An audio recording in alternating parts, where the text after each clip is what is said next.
అమ్మ నమస్తే, మీ పేరు? నా పేరు రాణి అండి. ఎక్కడి నుంచి వచ్చారమ్మా? మేము కాకినాడ నుంచి వచ్చామండి. ఏమో ఎలా అనిపిస్తుంది అసలు? జేఈ అడ్వాన్స్లో ర్యాంక్ సాధించారు, అదేవిధంగా ఈరోజు ఏదైతే ఐఐటి సంస్థల్లో సీటు కూడా సాధించారు, ఏ విధంగా అనిపిస్తూ ఉంది అసలు మీకు? వీఆర్ హ్యాపీ అండి అండ్ విల్ ఫీల్ ప్రౌడ్.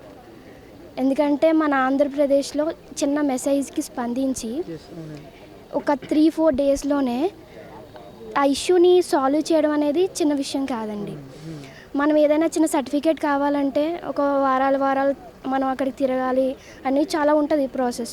కానీ వాళ్ళే మమ్మల్ని కాంటాక్ట్ చేసి పర్సనల్గా తీసుకుని ఇంత విషయం చేయడం అంటే really thankful to each and every one అండి. ముఖ్యంగా మీరు ఎంతో కష్టపడి జేఈ అడ్వాన్స్లో ర్యాంక్ సాధించారు. మరి ఎప్పుడైతే మీరు ఐఐటి సంస్థలకి అప్లై చేసుకున్నప్పుడు సీట్ రాదని తెలిసినప్పుడు మీ మొదటి ఫీలింగ్ ఏంటమ్మా? కాల్ చేశానండి. నేను చాలాసార్లు కాల్ చేయగా హెల్ప్ లైన్ వాళ్ళు లిఫ్ట్ చేసి నీకు సీట్ కావాలనుకుంటే మళ్ళీ 2 years చదువు, మళ్ళీ మెయిన్స్ రాయి, మళ్ళీ అడ్వాన్స్ రాయి, ర్యాంక్ వస్తే అప్పుడు రావచ్చమ్మా నువ్వు, ఇప్పుడైతే నీకు ఇంకా రాదు, క్యాన్సిల్ అని పెట్టేశారండి ఫోను. జస్ట్ నేను కూర్చుండిపోయాను. ఇంకా డైరెక్ట్గా మా మదర్ వాళ్ళందరూ ఇంకా ఫర్దర్గా ఇంకా అది మాటల్లో చెప్పేది కాదండి. We felt very sad that time. అంటే మార్క్స్ ఇప్పుడు 4 సబ్జెక్టులకు సంబంధించిన విషయం, ఇప్పుడు 5 సబ్జెక్టులు చేసి దాన్ని వెయిటేజ్ ఇచ్చిన తర్వాత కూడా సీట్ రాదని తెలిసినప్పుడు ఎలా అనిపించింది అసలు రెండోసారి మీకు? ఫస్ట్ అయితే గవర్నమెంట్ మీద కొంచెం కోపం వచ్చిందండి.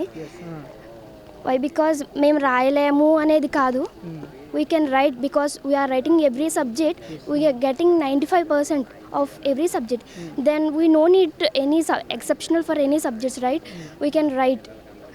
సో అవకాశం ఉండి రాయగలిగా స్టేటస్ ఉన్నప్పుడు కూడా మేము వదిలేసాము, నా చేతుల ద్వారా నేను పోగొట్టేసుకున్నానన్న ఫీలింగ్ నాకు వచ్చిందండి.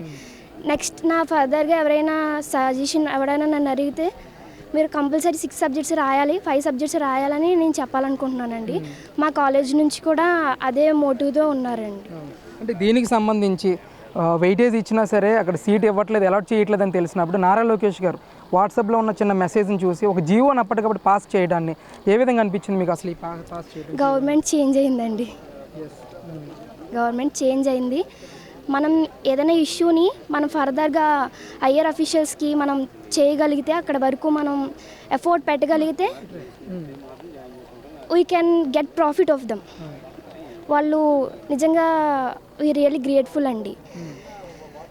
అంటే ఈరోజు ఇప్పుడు నారా లోకేష్ గారితో మీరు మీట్ అయ్యారు. ఇప్పుడు నారా లోకేష్ గారు కూడా మీకు కొంచెం ఇన్స్పిరేషనల్ స్పీచ్ కూడా ఇచ్చారు. ఏ విధంగా అనిపిస్తూ ఉంది? మీకు ఎలాంటి భరోసా ఇచ్చారు నారా లోకేష్ గారు? As we are disabled, it doesn't mean we are physically, we mean disabled, but mentally we are not at all disabled. We are very strong person and we deserved it. Sir given motivation of us, sir, and sir given support furtherly. Laptops also. Okay sir, laptop furtherly it used for my BTech life, so thankful to that.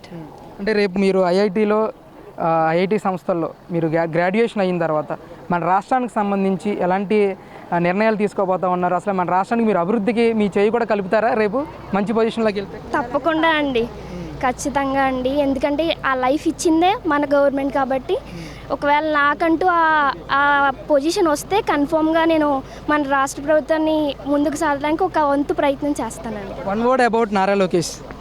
He is a great person. He is great, sir. That's all.